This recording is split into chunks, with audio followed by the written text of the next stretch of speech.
ഒട്ടും പ്രതീക്ഷിക്കാത്ത സമയത്ത്, ഒട്ടും ആഗ്രഹിക്കാത്ത സമയത്ത് ഒരു നല്ലൊരു ജോലി എനിക്ക് ലഭിക്കുവാനായിട്ട് ഇടയായി തീർന്നു. ഞാൻ ഷിപ്പിലേക്ക് ജോയിൻ ചെയ്തു. ചൈനയുടെ ഒരു ഷിപ്പിൽ ഞാൻ ജോലി ചെയ്യുവാനായിട്ട് കർത്താവ് എനിക്ക് അവസരം തന്നു. വളരെ പെട്ടെന്ന് തന്നെ ആ ഷിപ്പിലെ സാഹചര്യങ്ങളുമായി പൊരുത്തപ്പെടുവാനായിട്ട് ഇടയായി തീർന്നു. ഞാൻ എന്നെ തന്നെ മറക്കുവാനായി ഇടയായി. പതുക്കെ പതുക്കെ പാപ സ്വഭാവങ്ങൾ എന്റെ ജീവിതത്തിലേക്ക് കടന്നു വരുവാനായിട്ട് ഇടയായി തീർന്നു.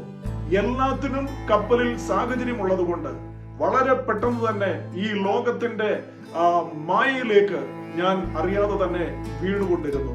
പ്രതീക്ഷകളെ തകിടം മറിച്ചുകൊണ്ട് ജീവിതത്തിൽ ഒരു സംഭവം ഉണ്ടാകുവാനായിട്ട് ഇടയായി തീർന്നു.